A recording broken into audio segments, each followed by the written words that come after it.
11वां घंटा, अपनी भावनाओं पर काबू रखें। चाहे हम इस बात को पसंद करें या न करें, भावनाएं हमारे जीवन का अभिन्न अंग हैं। हम उनसे नहीं बच सकते। इच्छा, क्रोध, डर, साहस, ईर्ष्या, सहानुभूति, अफसोस, नफरत, प्रेम और खुशी जैसी भावनाएं सिर्फ ऑस्कर विजेता अभिनेताओं, बच्चों और टीवी कलाकारों के लिए ही सुरक्षित नहीं हैं। हम सभी इनका अनुभव करते हैं। बहुत पहले अरस्तु ने भावना को परिभाषित करते हुए कहा था, जो सुख या दुख के साथ जुड़ी हो। इमोशन शब्द लैटिन भाषा के जिस शब्द से उत्पन्न हुआ है, उसका मतलब है चलना। हमारी भावनाएं हमें लगातार चलाती हैं। वे हमें या तो किसी चीज की तरफ या उससे दूर ले जाती हैं। कई मामलों में वे हमें अपने मित्रतापूर्ण या शत्रुतापूर्ण परिवेश से सही तरीके से निपटने के लिए प्रेरित करती हैं। अच्छी दासी लेकिन बुरी मालकिन। अगर जीवन में सिर्फ प्रेम, खुशी और शांति की अनुभूतियां ही महसूस हों, तो हमारा जीवन स्वर्ग जैसा होगा। लेकिन हमें ऐसी भावनाओं को भी महसूस करना पड़ता है जिनकी प्रकृति नकारात्मक होती है। कुछ के लिए ये दुर्व्यवस्था का चक्र बन जाता है। जैसा स्कॉटिश दार्शनिक डेविड ह्यूम ने लिखा था, दुख और निराशा से क्रोध उत्पन्न होता है, क्रोध से ईर्ष्या, ईर्ष्या से दुर्भावना और दुर्भावना से दोबारा दुख। इस तरह चक्र पूरा हो जाता है। डॉक्टर काफी समय से जानते हैं कि भावनात्मक गड़बड़ी आमतौर पर शारीरिक समस्या से पहले आती है। बीमारी सिर्फ विषाणुओं से ही पैदा नहीं होती। दरअसल आपका कमजोर प्रतिरक्षण तंत्र उन विषाणुओं को शरीर में घुसने का मौका देता है। जब आपकी भावनाएं असुरक्षित होती हैं, तो आपका प्रतिरक्षण तंत्र भी असुरक्षित हो जाता है। बीमारी फूटे हुए बांध से बहते पानी के समान है। अगर हताशा, निराशा और डर जैसी नकारात्मक भावनाएं लंबे समय तक कायम रहें, तो मन नियंत्रणकारी शक्ति बन जाता है और शरीर उसके अनुरूप प्रतिक्रिया करता है।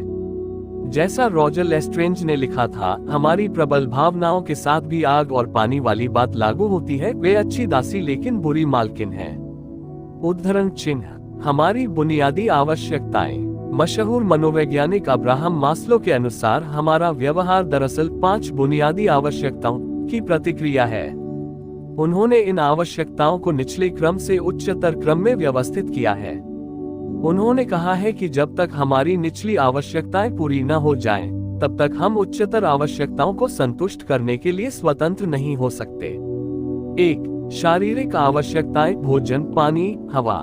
2. सुरक्षा की आवश्यकताएं, खतरे के भय से स्वतंत्रता, परिचित और सुरक्षित के आसपास रहने की जरूरत। 3. जड़ों का एहसास और प्रेम की आवश्यकताएं, संबंध, जुड़ाव, स्वीकृति। 4. सम्मान की आवश्यकताएं, उपलब्धि, शक्ति, प्रतिस्पर्धा, प्रतिष्ठा, ओहदा, मान सम्मान। 5. आत्म वास्तविकीकरण की आवश्यकता, आत्म संतुष्टि, संभावनाओं की पूर्णता। ज्यादातर लोग पहले और दूसरे पायदान को पार कर लेते हैं, लेकिन 5वें पायदान तक कभी नहीं पहुंच पाते। क्यों? वे तीसरे और चौथे पायदानों में ही उलझ कर रह जाते हैं। वे प्रेम और सम्मान से संबंधित भावनात्मक मुद्दों से जूझते हुए पस्त हो जाते हैं। भावनाओं का असल उद्देश्य जानना महत्वपूर्ण है। भावनाएं ईश्वर ने हमें इसलिए दी हैं ताकि हम जीवन की संपूर्णता का अनुभव कर सकें। हम सभी संवेदनशीलता और जागरूकता के साथ इस दुनिया में आते हैं, लेकिन दूसरों की सम्मति चाहने की वजह से अपनी भावनाओं को दबाना सीख लेते हैं। हम उन भावनाओं को नियंत्रित करने और रोकने की पूरी कोशिश करते हैं जिन्हें अच्छा नहीं माना जाता। हमें ये समझना चाहिए कि बहुत सारी भावनाओं का अनुभव करने में कुछ भी गलत नहीं है। ये तो हमारा लक्ष्य होना चाहिए। बहरहाल, कई वयस्क बचपन की कुछ विनाशकारी भावनाओं को कभी नहीं छोड़ पाते हैं, जिससे उन्हें बहुत सारी भावनाएं महसूस करने में रुकावट आती है। आंतरिक उपचार के बारे में सिखाने वाले लोग दमित भावनाएं छोड़ने का महत्व जानते हैं। जब हम किसी अतीत की घटना को मुड़कर देखते हैं और उसमें नया अर्थ जोड़ देते हैं, तो सुधार का काम शुरू हो जाता है। कई बार भावना को छोड़ने के लिए हमें उस दर्द भरे अनुभव को परखने की जरूरत होती है, जिसकी वजह से हमने भावना को दबाया था। उस दर्द को कैसे मिटाया जा सकता है? इसमें आमतौर पर 3 चरणों की प्रक्रिया शामिल होती है। 1. हम दोबारा उस भावना या घटना तक की यात्रा करते हैं। 2. हम ईश्वर के मार्गदर्शन के साथ उस स्मृति को वर्तमान में दोबारा जीते हैं। 3. चेतन मस्तिष्क सच्चाई की नई जागरूकता के साथ उस दबी स्मृति की समीक्षा करता है जिससे ये हमें आहत नहीं कर पाती। उपचार तभी होगा जब हम नकारात्मक भावनात्मक अनुभवों से कतराना या उनका दमन करने की कोशिश करना छोड़ देंगे।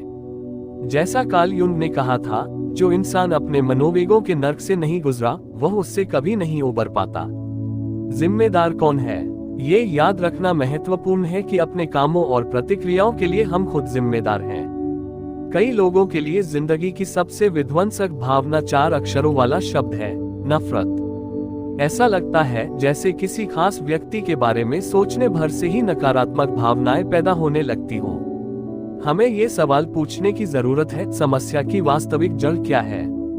जर्मन कवि हरमन हेस ने सीधे मुद्दे की तह में जाकर कहा था, अगर आप किसी व्यक्ति से नफरत करते हैं तो आप उसकी किसी ऐसी चीज से नफरत करते हैं जो आपका भी हिस्सा है। जो हमारा हिस्सा नहीं है उससे हम विचलित नहीं होते। हम दूसरों की उन काली छायाओं पर ही नकारात्मक प्रतिक्रिया करते हैं जो हमारे भीतर भी हैं। क्या आपने कभी किसी को कहते सुना है, मैं उसके आसपास रहना बर्दाश्त नहीं कर सकती, वह मुझे बहुत नाखुश कर देती है? चाहे हमें इस बात का एहसास हो या ना हो, दूसरे हमसे जो भी कहते हैं और हमारे साथ जो भी करते हैं वो हमें सिर्फ तभी प्रभावित कर सकता है जब हम खुद को प्रभावित होने दें। हमारे भीतर जो होता है वही हमें सचमुच प्रभावित करता है। ईसा मसीह ने सिखाया था कि व्यक्ति के भीतर जो जाता है उससे वह दूषित नहीं होता। दूषित तो वह उससे होता है जो उसके दिल से बाहर आता है। हम नफरत या ईर्ष्या जैसी भावनाओं से कभी मुक्त नहीं हो सकते जब तक कि हमें यह एहसास न हो जाए कि दूसरे लोग हमारी खुशी के लिए जिम्मेदार नहीं हैं। वे हमारे दुख के लिए भी जिम्मेदार नहीं हैं। इन भावनाओं से चकनाचूर हो चुके संबंधों पर प्रतिक्रिया ये होनी चाहिए कि हम अपनी भावनाओं के लिए अपनी जिम्मेदारी स्वीकार करें। यह उसकी गलती है या अगर वह नहीं होता जैसे बहानों को छोड़ने की जरूरत है, क्योंकि वे हमें व्यक्तिगत जिम्मेदारी लेने से रोकते हैं। लोगों के साथ हमारा व्यवहार भावनात्मक प्रतिक्रियाओं की अनंत धारा है। द लैंग्वेज ऑफ फीलिंग्स में मनोविश्लेषक डेविड विस्कॉट कहते हैं कि जब भी 2 लोग मिलते हैं फौरन गर्मजोशी या ठंडेपन, शक्ति या असुरक्षा का एहसास पैदा हो जाता है। हर व्यक्ति किसी दबंग आदमी की उपस्थिति से ही खतरा महसूस करने लगता है, भले ही उसने कुछ भी न कहा हो। आप जो परिवर्तन महसूस करते हैं वह सामने वाले का भावनात्मक आभामंडल है। ये व्यक्ति की भावनाओं के साथ बदलता रहता है। हाल के वर्षों में हुए जीववैज्ञानिक शोध में एंडोर्फिन्स की खोज हुई। इस खोज के एक प्रवर्तक डॉक्टर कैंडेस पर्ट थे। उन्होंने एंडोर्फिन्स का वर्णन करते हुए कहा है, शरीर इन रसायनों को पैदा करता है और ये अफीम से भी बेहतर दर्दनाशक है। ये शरीर पर संजीवनी जैसा असर भी डाल सकते हैं। ये रसायन कैसे बनते हैं? दर्जनों तरीकों से, जिनमें पीठ थपथपाने, गले लगने या मुस्कुराने जैसे छोटे छोटे काम शामिल हैं। प्रेम और प्रशंसा मिलने पर ये रसायन पैदा होते हैं जो हमारी भलाई के लिए बहुत महत्वपूर्ण है। हम सभी में दूसरों के साथ अच्छी तरह जुड़ने की क्षमता होती है। हम सभी आत्म जागरूकता, आत्म स्वीकृति, व्यक्तिगत विकास, स्वायत्ता और गहरे व्यक्तिगत अनुभवों को हासिल करने में सक्षम होते हैं। बहरहाल, इन क्षेत्रों के विकास के लिए कोशिश की जरूरत होती है। इंसान ईश्वर की अनूठी रचना है। अपनी पहचान बनाने और फिर इसमें निरंतर सुधार करने की योग्यता हमें बाकी प्राणियों से अलग करती है। ईश्वर ने हमें ये परिभाषित करने की क्षमता दी है कि हम कौन हैं। इसके अलावा उन्होंने हमें ये फैसला करने की स्वतंत्रता भी दी है कि क्या हम खुद को पसंद करते हैं। कुछ निश्चित ध्वनियां, रंग या छवियां हमें अप्रिय लग सकती हैं, लेकिन जब हम खुद को स्वीकार करने से इनकार कर देते हैं तो हम उन अंदरूनी क्षमताओं को विकसित नहीं कर पाते जो ईश्वर ने हमें अच्छी तरह से काम करने के लिए दी थी। हमें बाइबल की यह बात नहीं भूलनी चाहिए, ईश्वर का साम्राज्य तुम्हारे भीतर है, ल्यूक 17:21। ईसा मसीह हमारे भीतर निवास करते हैं, इसलिए हम में अपना मूल्य बढ़ाने और खुद को उस तरह से देखने की योग्यता है जिस तरह ईश्वर हमें देखता है। हमने नया इंसान गढ़ लिया है जो अपने रचयिता ईश्वर की छवि के अनुरूप ज्ञान में नवीनीकृत है। कॉल 3:10 दिल से, ये दुनिया बहुत सुंदर है बशर्ते आपका दिल इसमें रम जाए। महान संगीतकार आइगोर स्ट्राविंस्की ने कहा था, मैं जिंदगी में संगीत को कभी नहीं समझ पाया, मैंने तो इसे महसूस किया है।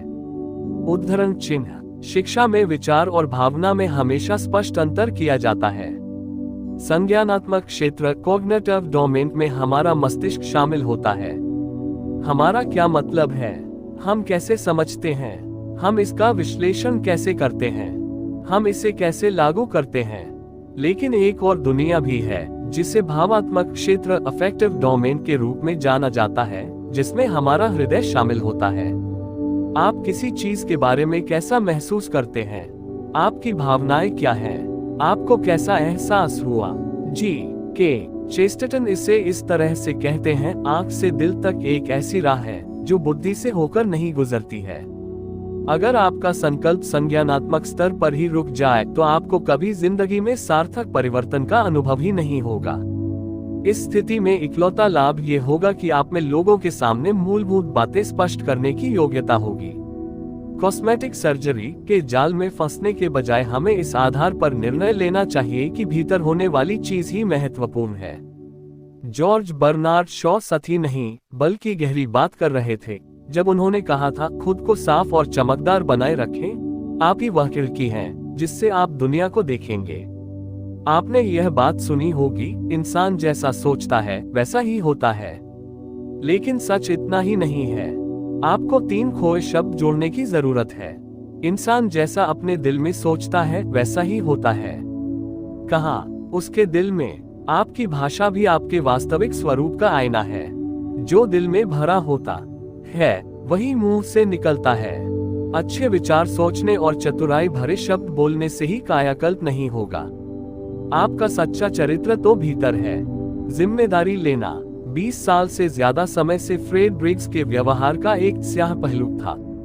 जो लोग उसे अच्छी तरह नहीं जानते थे, उन्हें पहली नजर में वह मिलनसार और मेहनती पारिवारिक व्यक्ति लगता, क्योंकि उसमें बुरी आदतें न के बराबर थी। वह शराब या सिगरेट नहीं पीता था, लेकिन करीबी दोस्तों और परिवार वालों का अनुभव अलग था। फ्रेड की समस्या क्या थी? छोटी छोटी बात पर उसका गुस्सा भड़क जाता था और वह बेकाबू हो जाता था। ऐसा लगता था जैसे मेरा अपने गुस्से पर कोई नियंत्रण ही नहीं था। अचानक मैं लोगों पर बुरी बुरी बातों के चाबुक बरसाने लगता था और मैं अपनी भावनाओं को दबा ही नहीं पाता था। उसके गुस्से का विस्फोट पहले तो घर पर होता था, लेकिन बाद में ऑफिस या दूरी जगहों पर भी होने लगा, जब भी उसे कोई बात पसंद नहीं आती। परिवार में उसकी पत्नी और 2 छोटे बच्चे थे। 28 साल की उम्र में उसे एहसास हुआ कि उसके गुस्से के विस्फोट परिवार पर अमिट निशान छोड़ रहे हैं और इनकी वजह से उसकी नौकरी भी जा सकती है।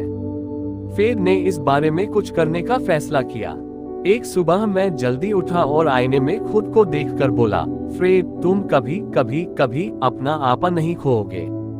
कभी नहीं। ज्यादातर लोग हैरान होंगे और हंसेंगे कि इतनी सरल घोषणा गहरी जड़ों वाले व्यवहार को कैसे बदल सकती है। बहरहाल, फ्रेड के निर्णय और ज्यादातर लोगों की सोच में एक बड़ा अंतर था। फ्रेड का संकल्प दिल से निकला था और उसका इरादा पक्का था। उसने कहा, यह ऐसा ही था जैसे मादक पदार्थों की लत वाला कोई व्यक्ति सुधरने की कोशिश करे। जिस पल मुझे पहला संकेत मिलता कि गुस्सा आने वाला है, मैं इसे पहचान लेता और अपनी कसम याद कर लेता था। सच तो यह है कि कुछ समय बाद मैं इन भावनाओं का उत्सुकता से इंतजार करता था, ताकि बार बार यह साबित कर सकूं कि मेरा अपने व्यवहार पर नियंत्रण है। बाद में उसकी पत्नी ने उसे गुस्सा दिलाने की कोशिश की। वह देखना चाहती थी कि क्या उसका कायाकल्प वास्तविक है। फ्रेड ने कहा, अब मैं इस पर हंस सकता हूं क्योंकि मैं पूरी तरह बदल चुका हूं। फ्रेड ज्यादातर लोगों से अलग है क्योंकि उसने निर्णय के एक महान पल में अपनी भावनाओं पर काबू पा लिया। फ्रेड ब्रिग्स गुस्से के अपने विस्फोटों पर इसलिए काबू पा सका क्योंकि उसने इसका फैसला कर लिया था। इसमें 1 दशक या 1 दिन का भी समय नहीं लगा। ये तो फौरन और स्थायी रूप से खो गया, क्योंकि यह संकल्प सबसे प्रबल भावनाओं के स्रोत से निकला था। यह उसके दिल से निकला था। फटाफट उन भावनाओं की सूची बनाएं जो आपको नकारात्मक रूप से प्रभावित करती हैं। सबसे पहले सबसे ज्यादा नुकसान पहुंचाने वाली भावना चुनें और स्थायी परिवर्तन करने का संकल्प करें।